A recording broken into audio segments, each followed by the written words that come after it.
Welcome to Basic Black. Some of you are joining us on our broadcast, and others of you are joining us on our digital platforms. I'm Callie Crossley, host of Under the Radar 89.7. Tonight, women business owners. Women of color are the fastest growing group of entrepreneurs in the U.S., but challenges like lack of funding lead to poor survival rates. Black women, for example, start businesses at 4 times the overall population rate, but many do not survive longer than 5 years. Lack of access to capital due to structural racism and discrimination is the main obstacle. But a new survey by Goldman Sachs' 10,000 Small Businesses Voices program reports women-owned small businesses are also not a priority for the federal government. So how are women of color finding new ways to raise capital and create opportunities for themselves to get their piece of the pie? Joining us this evening, Maria Vasco, CEO and founder, Uvida, Boston's first zero-waste store based in Brookline. Joëlle Fontaine, CEO, founder, and designer, Kréyol. And Shironda White, CEO and co-founder, Cupcake Therapy. Welcome to you all. Thank you for having us. So we're celebrating Women's History Month by having all of you here to talk about your wonderful businesses. And I think the first thing we should do is have each of you quite briefly describe what your business is all about. So I'll start with you, Maria. So Uvida Shop is, like you said, Boston's first and only zero waste store. So we focus on only selling home essential products without any plastic packaging or any plastic waste. And we have different categories such as kitchen, bathroom, personal care, makeup, dog care, and baby care as well. Okay, all right. Well, Kréyol is really to empower women. It's a high fashion it's a high fashion brand that works with entrepreneurs. So right now we have a brick and mortar, which is our first brick and mortar, and we've been in business for many years, but the business itself, it serves as a platform for artisans. So we work with artisans locally, as well as Haiti, Bali, Ecuador, different spaces. So our mission is really to empower women through economic development. Okay, Shironda.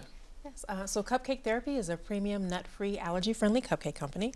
We have more than 100 options of regular, vegan, gluten-free, and sugar-free cupcakes. That tastes good, right? Yes, that tastes good. You're supposed to add that. Yes. Okay. So what all of you share, rather, are pretty much all of you are solo entrepreneurs, which turns out that's really how women of color start their businesses, and some how they continue their businesses. So again, Maria, let's start with you. And by the way, let me also say, all of you are highly credentialed. Before you came into your businesses, you brought in other set of skills and abilities. And you graduated from UMass Boston in an entrepreneurial program. Really. Yeah. So I went to UMass Boston, and my senior year they were offering this scholarship called the Entrepreneurship Scholarship, and I was able to propose a business idea out of a group of students, and I proposed that Boston should have a plastic-free product store. So once I got awarded the grant, it was $5,000, and that ultimately made me decide on starting the business. So I started doing pop-ups on my campus and like slowly growing through that process.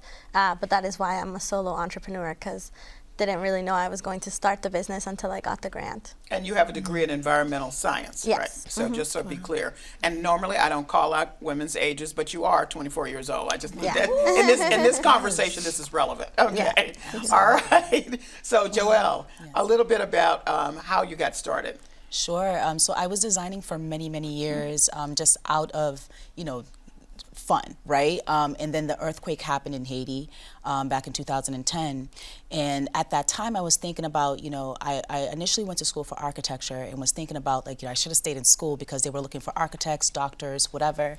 And I thought, what do I have in my hand right now? And fashion was the thing that I had been doing for many years. So we did a fundraiser. We raised $10K to send back home. I went home. And it was then that I realized that there were so many beautiful artisans in Haiti that are really skilled, but with no opportunity to be able to sell their goods. So that's when we started the company, really looking at how we can work with artisans in Haiti specifically. We tried many different things in terms of producing garments there. It was hard because of the infrastructure. And so we started to look at different ways to work with artisans here, as well as Haiti, as well as a number of different spaces. So the business itself then became a platform, right? So We started our first brick and mortar. We did a test in 2020 during the pandemic with the Red Sox Foundation and Bloomingdale's, and that posed to be the way to go. So each season I curate a collection of our garments. My mom and I, we do this business together. She sews everything, and then we source accessories, home goods from a number of different spaces. Okay. Yeah. All right, good. All right, now your mom's involved in your Yes. business as well, Shironda. Yes. Tell us a little bit about how you got started, because Yes. COVID had something to do with it. Absolutely. So I have an MBA in social impact with a concentration in entrepreneurship from Boston University. And so I knew for a while that I wanted to be an entrepreneur. And I started my first business while I was in my second year of business school. We were a fintech company focused on education philanthropy. And during the pandemic, everything stalled. In March of 2020, we lost all of our business, and nothing happened again until September because schools were trying to figure out while they were scrambling, trying to figure out what to do with COVID. And so I baked just as a hobby, just because I needed something to do. And friends would ask me to bake for them, and I would say, well, I don't bake, I do fintech. But during the pandemic, I put up a website, and I just said, if you want to order, fine, no pressure. And they started ordering, started telling their friends who were ordering.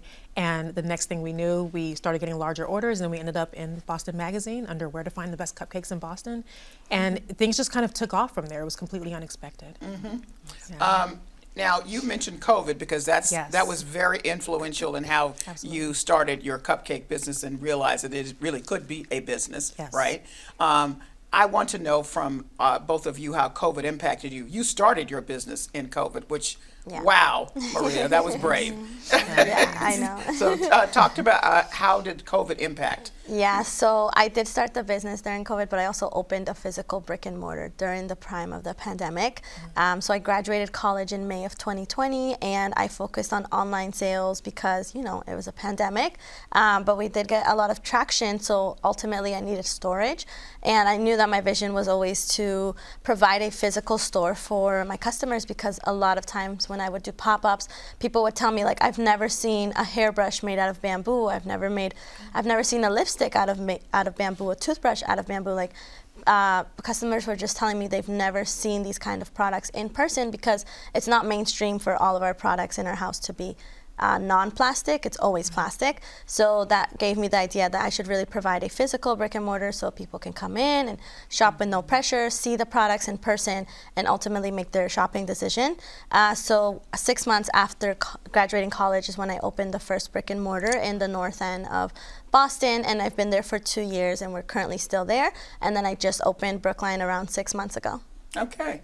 Now, how did the COVID pandemic shape you? Because you started your business early on.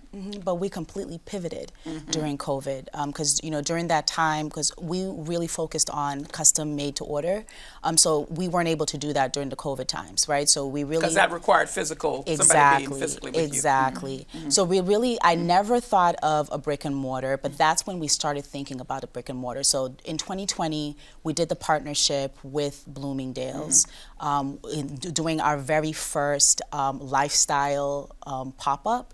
And then in 2021, we tested out a brick and mortar in Bow Market. And we were there for about a month. And during that month, we gained 100 new customers, which then gave us the data that we needed to think about like what it would look like to open up a brick and mortar. And so last June in 2022, we opened up our first space at Bow Market. Okay. Now, the question that everybody wants to know is, the funding. We began the conversation by saying that so much of the funding, trying to get capital, trying to sustain yourself around funding, is really very much race-based often. You're all women of color.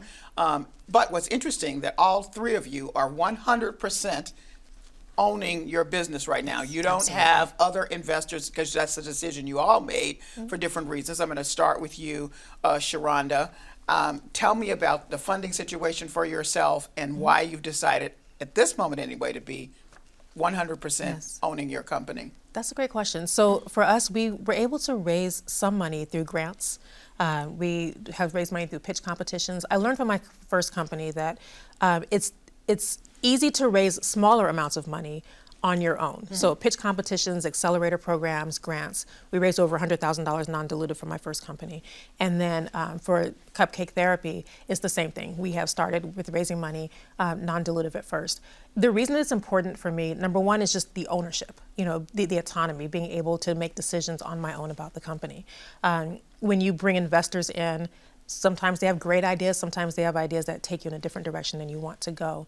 And I've seen, for us, especially as women of color, I've seen us lose kind of control of our business when we bring investors in. And I've heard of amazing experiences, and I've heard of not so great experiences as well. And so we want to make sure that while we're still establishing ourselves in terms of what direction we want to go in, that we are seeking out non-dilutive funding initially. And you think this can work for you for a Absolutely. long period of time? Okay, Yes, very yes. good. Maria, same thing for you. You've gone the sort of same way that Shironda has. Yeah. Why? So again, I was a student when I started, so I didn't really think much about funding. I kind of just was like, I want to figure out if this is something that Boston needs. Obviously, I was an environmental science major, so I couldn't stop thinking about the business itself. So I kind of just started, and I started getting traction.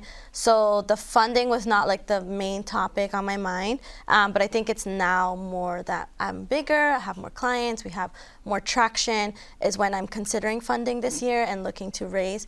But so far we've been 100% bootstrapped, and all the funding that we have gotten is through grants, scholarships, and just donations, customers just really supporting the business and saying, like, I would love for you to stay here, I would love for you to continue on. So I definitely have had the 2-year trial to see if this business has worked, and I'm very happy that I haven't, sold any percentage of the company, because it is a sustainable business. So sometimes, an investor could take it in another direction, and while we're still small and very early in the process, I didn't want to sell out yet. But in the future, I definitely think I would like to, just because we're bootstrapped and it's very difficult and it's not as easy as everyone thinks it is. Okay. Now with you, Joëlle, you're doing the similar kind of thing, but you also found this Haitian collective, and so you're partnering a little bit with a woman who owns that. Explain how that works in your funding situation. Sure, absolutely. So we partner with Haiti Design Co., which is an organization in Haiti that works with artisans. So they create a lot of the accessories that we work with. And so we serve as a platform for them to sell their goods. In terms of funding, very much like Maria, like we've been bootstrapping, and we've taken out like small loans here and there, but it's all been self-funded. We've had investors come and we've declined because I think for me in the beginning process, right, I think it's very hard to have someone come in and evaluate your business when you haven't yourself figured out what your business is worth. So I have a hard time with someone, telling me what my business is worth.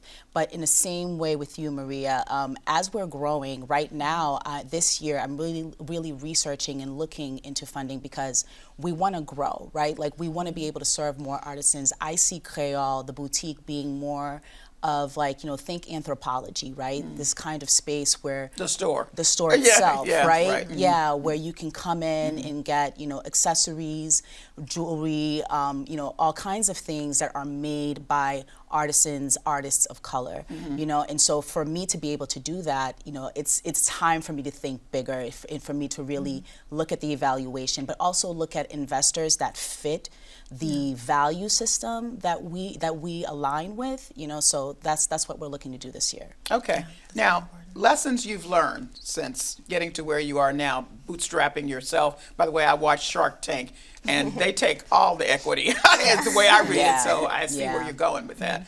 But anyway, I'd love to know the lessons that you've learned. I'll start with you, Joëlle. What's a lesson that you could share with other entrepreneurs that you either wouldn't do again or you would do again? I think the biggest lesson is to really utilize your network, right? Like I've built a great network of not only like mentors, but friends who are also entrepreneurs that we're able to really support each other, share resources, hold each other accountable. So before, as I'm thinking right now of raising funding, I'm going to my mentors, right? Gotcha. I'm asking the right questions.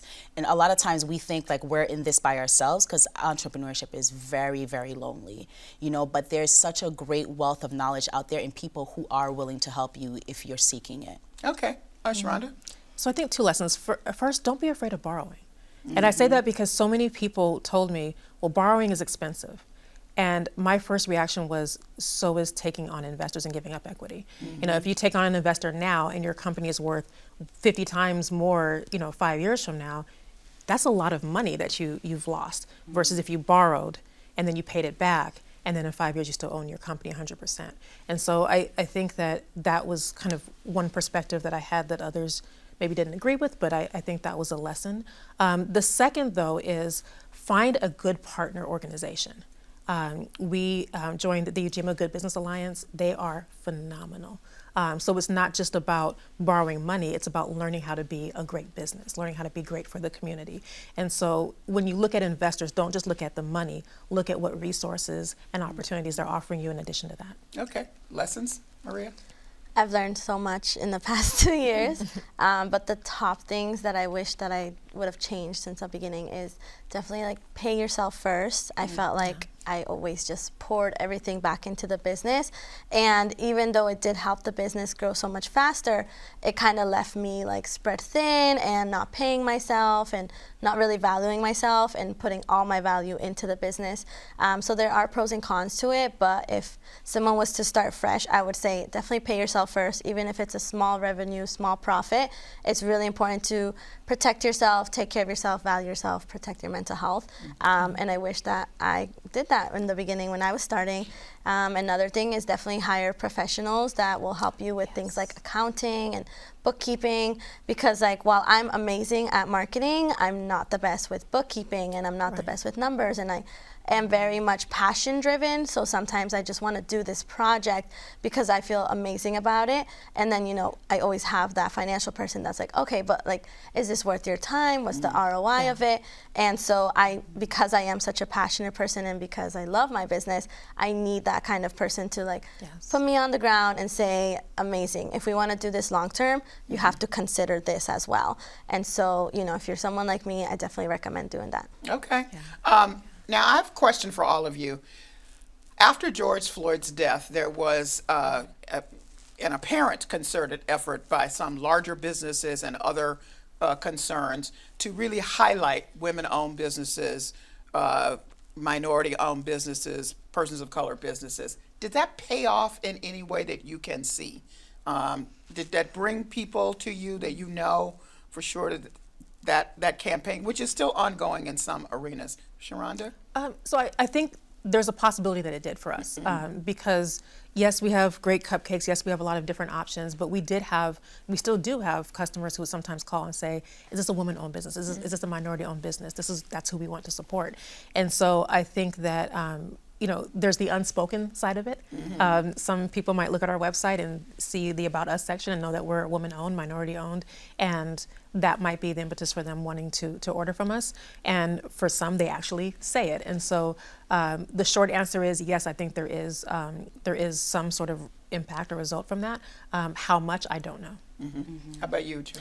I say the same. I think for us, there was a direct effect because, we did our partnership with Bloomingdale's during that time, and I'm pretty sure it's because of everything that was happening. Although there is, like you said, there is this unspoken thing where people are looking for minority businesses, women-owned businesses now, more so than they were before. The agreement that these corporate entities had during that time, it was literally just to meet a quota, and so I feel like, as things have started to die down, although they haven't, they just died down in the media. Right. There's, we're just going back to business as usual. Which is not a lot of business Exactly. for women-owned businesses Exactly. and women of color-owned businesses. What about you, Maria? For me, I feel like entrepreneurship can get really lonely, so I started to notice a lot of brands getting support and shouting each other out or supporting each other, and so I felt like, one, I was able to spread the word on some Black-owned businesses or other small minority-owned businesses. I got highlights, so I feel like I have seen some benefits of it, but most importantly, I felt like alone in that sense, so I was able to find people that are like, okay, we're going through this together. Like, we're going through this on our own, but might as well lean on each other more.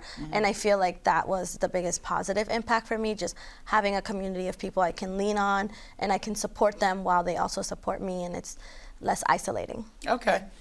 Why do you all want to be entrepreneurs? That's a question I need to ask, because I would support all your businesses, but I can't start a daggone thing. So You're tell starting me. with me. Okay. It's funny because I feel like I've always been an entrepreneur. Even when I was little, I was the Girl Scout that was selling the most cookies, and I was out there just hustling, and my dad was an entrepreneur. And so I think it's just inherent in who I am.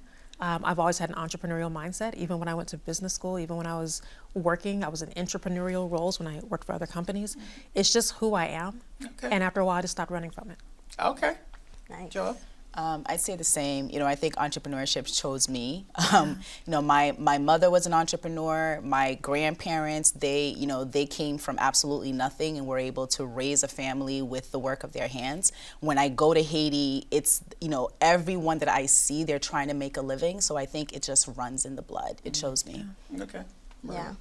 For me, very similar. Both of my parents are full-time entrepreneurs, so when I told them that I wanted to start a business, they were very happy, and I was so completely shocked. And they're like, well, we are entrepreneurs, so we would love for you to start a business. And so I immediately got like that green flag that it's like, okay, this has to be like in my blood.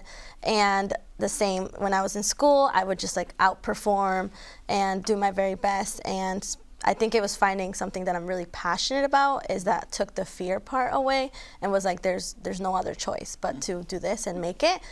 So for me, it's just passion based. Okay.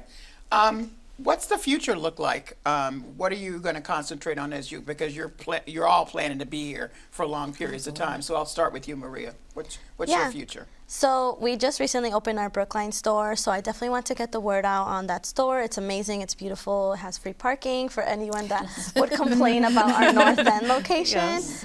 So that's ultimately why I opened it. So I'm really excited. We're also going to start making our own products for certain bestsellers that we just can't keep in stock. So looking forward to launching our private line of products. And then aside from that, I'm also looking to do more pop-ups around the city and in other cities because we've been getting booked a lot, and it's a channel that I would love to focus more on and continue to grow. And I just want to emphasize that you offer refilling services, which is Yeah. part of the whole zero waste Yeah. mission that you're on. Yeah. And that's unique to a lot of other places. So Yes, very different. So you don't really see refill stations anywhere, but the store is both a plastic-free product store, so you'll walk in and you'll see all your home essential products, but then also we have a refill station, so you can come in with your own bottle or take a free bottle from our free bottle section, and you refill your shampoo, conditioner, facial cleanser, body wash, hand soap, dish soap. And the fun part is that we have unscented and then we have different scents. Okay. So I'm like, oh, do you want lemon or do you want grapefruit? And customers are like, oh, let me try grapefruit, and next time I'll try lemon. And so we're always adding more scents, adding new products, cleansers, matcha, coffee, tea, all that good Okay. stuff. So I'm really excited to expand our refill station as well. Okay, that's very future focused. Future for you, Joëlle. Well, the future for us is really about growth. So right now we have our first brick and mortar in Bow Market. We're looking to raise... Which is in Somerville. In Somerville, yep, Bow Market in Somerville. We're looking to raise funding so that we can actually establish a flagship store. Yes. So in the last year and a half, we've gone from just a couple of artisans to now over 15. So the idea is to continue to grow more and more and support a larger conglomerate of artisans. So you get a double whammy with you. You're supporting your business, Yes. and you're supporting the platform of other artisans. Yeah, so right? we have the business is our clothing, right? So we do our clothing, and then we have accessories and home goods that fit within that. I just want to make that clear for Yeah, folks. absolutely. All right, the future for you. Great. Well, the immediate future, we're actually opening a storefront this fall. Oh, Right now okay. we have a ghost kitchen in Westwood, but we are planning to open a storefront this fall in Boston, and we are so excited about it. So that is the immediate future. We're also increasing our nationwide shipping, which we currently do with our cupcakes in a jar. And so we're looking at really just building a national brand that's going to be based here in Boston. Okay, so I have to just bring out a little stuff from all of you. So just to be clear, as you've made clear, you can go to any bakery and you maybe get one gluten-free, one vegan option, vegan, but yes. that's not you. Right. We have over, I think 30-something vegan options, 20-something gluten-free options, about 15 sugar-free options. You can get gluten-free and vegan and sugar-free all in one. And so we want to make sure that, and plus because we're nut-free, we want to make sure that anyone can come, regardless of dietary restriction, and there's something for everyone. You're not just going into a bakery and saying, okay, this is the one vegan option, I guess I'll take that. Or this is the one gluten-free option, I guess I'll take that. No, you all have options, and you can order the same way as someone who's not vegan, someone who's not gluten-free. All right, now I have a few seconds for each of you to say back something appropriate for this show to folks that said, nah, you can't do it. Maria, what do you want to say back? You get to think about what you can say. I know, it's like, watch me do it. All right, Joëlle. It's all in you. You can always do it. Okay, that's what you want to say back to the folks that were mean to you? Oh, the folks that were mean to me. Yeah, Oh, that that's said a you different can't do thing. it. Yeah. I was born to do it. Okay. Last word from you. You know what? I don't respond to those people. If they don't believe that they can do it, they might not believe that I can do it, and that's completely fine. But I'm going to do it. All right. Yes. Well, congratulations to all of you. It's a great send-off for Women's History Month. Thank you. Thank you. That's the end of our broadcast, the end of our show. Thank you for joining us. And now stay with us as we continue our conversation on our digital platforms, YouTube and Facebook.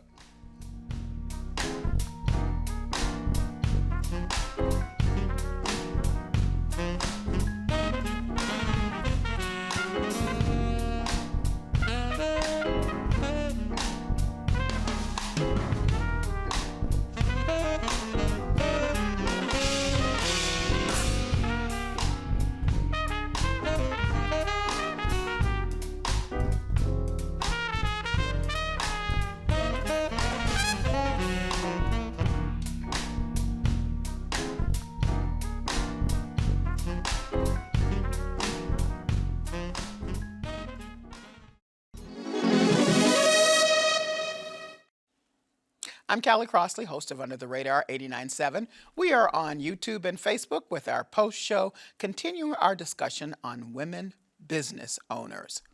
I am always curious about what the day is like for those of you who are solo entrepreneurs, which no doubt is why, no, it's not why I didn't do it, but because I don't have the skill and the talent, but I will say it's a consideration.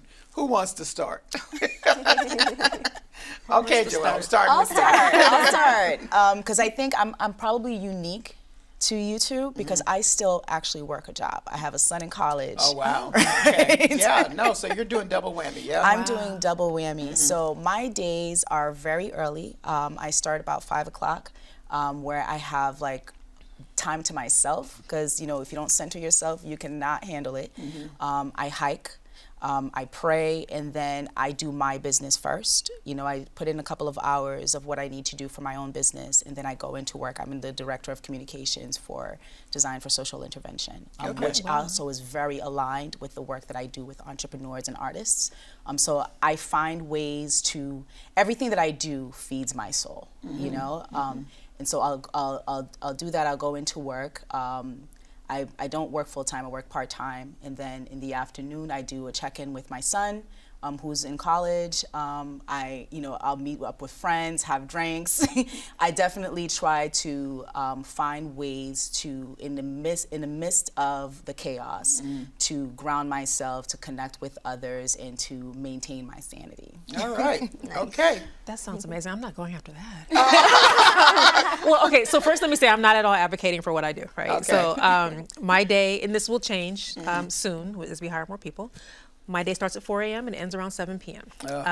Because we're a bakery, we have to start early. That's and everything that we do is baked fresh. It's baked the day of. We don't do old cupcakes. We don't. Okay. And so we're starting around 4 a.m. I'm not waking up. I'm literally starting at 4 a.m. And that's with the baking and, you know, frosting and decorating and all the things. And we have delivery drivers, and so we get them situated. We're answering a lot of questions. We get a lot of calls about allergies and all of the things, right? A lot of corporate orders where we're helping people through the process. Not everyone wants to order online. And so we're doing a lot of that. that's a big part of it, making sure that we're checking inventory, making sure that we're ordering for a month out, you know, all of the things that go into running a food business. But then also doing things like negotiating the lease. And last night I had a meeting with our architect, and you know, all of the different things that go into starting or launching a brand new location in a storefront. Wow. And so all of that goes into it, the marketing, the website updates, all of the things. Wow. All right. Maria? Same thing for me. I'm not advocating for this. And the business is 2 years old, so I know that in the future my days will not look like this. But for now, yes, I wake up very early. I wake up around 6, 7. I meditate every morning because my brain kind of just like goes everywhere, and I'm like wanting to answer everyone's questions, but I can't. So I meditate first because I heard that helps with like mind clarity, and I definitely feel like it has helped me. And then I answer emails first. That's the first thing I do. I answer emails. I get my top 3 things done. So like the main projects that I'm probably not wanting to do, I get those done early while I have the most energy. And then around 11, I have lunch and I go to the store. We have workers who open both stores. So I come in, I check in with them. They fulfill our online orders while also covering the store. So it's just an all-day 2-in-1 job. And so I just make sure that everything is all set. People are coming into the store. We have our social media running and going. We're shipping all our orders. If anything's missing, I make sure to order it. So I take care of all the flyers. And then around 3 or 4, I drive over to Brookline to check in with our other location and our other workers and make sure that everything over there is the same. Store is stocked. Customers are coming in. They're both posting on Instagram. And then at 6, they all leave, and that's when I start my night shift. So that's when I answer more emails, take care of all the fires that they told me that needs to get taken care of, and then around 8, 9, 10, I go home and I sleep, and then I do it all over again. Right. Wow. Okay. Well, I wanted to start with that because I'm curious to know, have there been or continue to be instances where people question your ability, your qualifications, all of that because you are women of color, and how have you dealt with that? I'll start with you, Joëlle. I mean, I think it's constantly happening. You know, when I first started my business, my brother was working with me, and we would go into certain situations where people would think that he was the business owner, or I would tell him like, you're going to be speaking today because we want like a certain amount of funding or whatever the case may be. So it's really interesting, you know, the perception, right, of folks, and so like I continue to deal with that, you know, in terms of like, oh, you're the owner, you're the owner of this business. Even at Bow Market, the space itself is very white, you know. So oftentimes people will come in, and I'll be in the store on that day, and they'll say, oh, you own this business, right? You know, and I'm like, yeah, we started it, we built it from the ground up, my mom and I. So yeah. Okay. Yeah. How about you, Shironda? So I've had 2 different experiences with 2 different companies, right? My first company, I had over a decade of experience before I started, multiple degrees from some of the top schools in the country, and people every single day question my ability to do absolutely everything that I did. I come into a baking business with no background, no experience baking, nothing, and nobody questions it, which has been very they think interesting. black women cook or what? I don't know. And the only time I ever had anyone question us was when we started looking at storefronts, and we had to walk away from 2 different leases because we had potential landlords who did not think that we were as intelligent as we are. I'll put it that way. And so, you know, we had a lot of back and forth in meetings, you know, questions like, well, why do you need washer dryer hookups? To hook up the washer and dryer. Well, have you done a budget to see how much this would cost for the build out? No, we're signing a lease with no budget. Like, what, really? Like, you know, so just kind of common sense kind of things where we would sit in meetings and I'm thinking, is this really happening? Are you really asking me these questions? Really. We had someone try to tell me how to do a budget, and I'm like, yeah, I learned that in business school and I teach that with Enterprise, but thank you for telling me how accounting works. I appreciate that. You know, and so just a lot of, you know, kind of like the microaggressions, a lot of the kind of down talking, and I've had to explain to people, you know, I know what I'm doing. It's okay. You don't have to try to tell me these basic things. And so we have had a lot of that actually in that space. When it comes to baking, people don't question. Interesting. Now, Maria, you probably get it twice. Yeah. Because woman of color and you look young. Yes, exactly. Double whammy. And so I wanted to mention that sometimes it comes from a place of love for some customers and it's not from a place of love from other people. But I work at the stores. So, you know, if someone calls out, if someone's sick, if I messed up the schedule, or if I just feel like I haven't been on my feet in the store, really making sure that it's the store I want, I'm there covering. And then I have customers who come in and they're like, you know, they're like, wow, this store is beautiful. Is this a chain store? Like, can I find this in my hometown in Texas? I'm like, no, we're local to Boston. They're like, oh man, okay, awesome. And they're like, wow, you're so knowledgeable. Like, how long have you worked here? And I'm like, oh, this is my small business. And they're like, you're the owner? But like, you? And I'm like, yeah. And like, in other settings, like when I'm at networking events, you know, someone introduces me. They're like, oh, she owns her own business. And they're like, oh, cool. Like, what kind of business do you have? And then I'm like, well, it's a plastic-free store. And so they're like, oh, that's kind of really different and really cool. Like, are you just online? I'm like, no, I have a brick and mortar in the North End. And they're like, wow, like you're in downtown Boston? How did you do that? Like, how did you do that? And I'm like, yeah, and then I have another one. And so then like it just keeps going up and up. And then they're like, oh, I definitely approached this woman the wrong way, especially I'm small, I'm Latina, I'm, you know, just really young. People, I started when I was 20 years old, so definitely was not taken serious by anyone, especially on my idea, because it's so different that people are like, people don't care about that. Like, people just want what's convenient. Like, just stop wasting your time. Like, people are not gonna buy your products. They don't care. And then I'm like, I care, and I feel like other people care about their health and the environment, so let's put that together. So I really had to just like block a lot of people's voices and opinions on me out, and basically just see myself the way I want to see myself. And of course, you wouldn't have enough sense to think about, is there a market for this before, I guess. Right? Okay, so let's end positively. I'd love each of you to tell me a little story about someone discovering your business and being delighted. Who wants to start? Or I'll just call on you. I can start. Okay.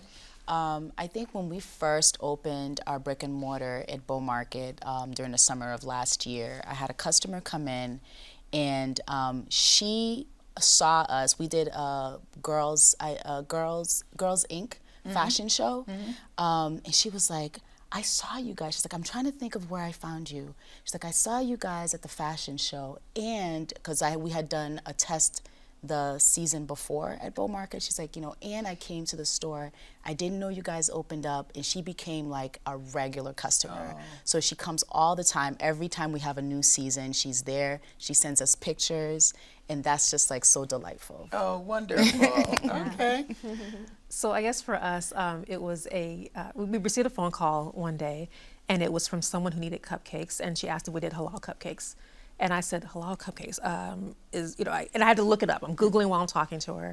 And I'm like, okay, it's almost like kosher, but a little bit different. And so we're talking it through, and she's telling me like what basically that means. And I told her, well, we can do it. And with halal, it has to be alcohol free. And so like vanilla extract has alcohol in it. And so no vanilla extract. So I'm telling her, well, I don't know how that's going to taste. And her mom is in the background saying, it doesn't have to taste good. It needs to be halal. And I said, okay, okay, we can do that. I mean, she was so, I love her. She was so hilarious in the background. But we said, okay, we'll do that. And it was for someone, they didn't say who, but it was for someone who just became a U.S. citizen. And he needed red, white, and blue cupcakes. And so we said, okay, sure, we can do it. When do you need it? By 2 o'clock. And I said, I'm sorry, wait, today? And she said, yes, we need them by 2 p.m. Can you do it? And we normally don't do same day orders, like at all. But that day just happened to be a day that I had blocked off some time to get other work done. And something told me to just go ahead and do it. Just say okay. Because it's not like regular, you can go get regular cupcakes from somewhere else. But halal, I'm like, okay, fine. So we went ahead and did it, and she gave us the address, and we delivered. And it turned out it was for Enes Kanter from the Celtics. Wow. And it was, I think it was like Cyber Monday when he became a U.S. citizen, and he loved the cupcakes. He was so happy. But it was just, anytime someone has like some sort of dietary restriction or some sort of need, whether it's nut-free, we had someone call about gluten-free, vegan, and nut-free. I'm sorry, gluten-free, vegan, and sugar-free, all in one. And so we did it for them. And it makes people so happy to be able to eat something when normally they don't get to. They just don't have that option. And so I think anytime we have someone who has dietary restrictions or allergies and who's able to actually eat our cupcakes, Wow. that makes us happy. Oh, good. Yeah. All right, you get to last word on this, Maria. So for me, I've had a lot of positive experiences in the store, which is also why I love having a store, because I get to see people's reactions when they walk into the store just because it's beautiful. And then on top of that, they're like, oh, and this is like a natural plastic-free store. So I love that. But one of my best memories is from some customer. She's a female, and she came in, and she is a real estate agent, and she's like, oh, I work for the office down the street. She was having meetings in the store. She was just there for 20 minutes, and I was like, you know, she's taking her time. I'm doing my things online and able to check her out whenever. But then she came up to me. She's like, I love this store. Like, I just love being here. It's like a green oasis. I want to buy everything. Like, I wonder who the owner is. And I'm like, oh, like, this is actually my small business. And so I started telling her, like, she's like, how old are you? Like, how are you in the North End? How long have you been here? And I'm like, 2 years. And, like, I just saw her eyes getting bigger and bigger. And then all this, like, positive, beautiful energy telling her about my experience, you know, being an immigrant, going to UMass Boston, environmental science, scholarship, business. And then she ultimately left with giving me her business card. And she's like, I know you're bootstrapped. I know you said that. But if you need an investor, I would love to invest in you. I would be honored to support you and make sure that you don't go anywhere.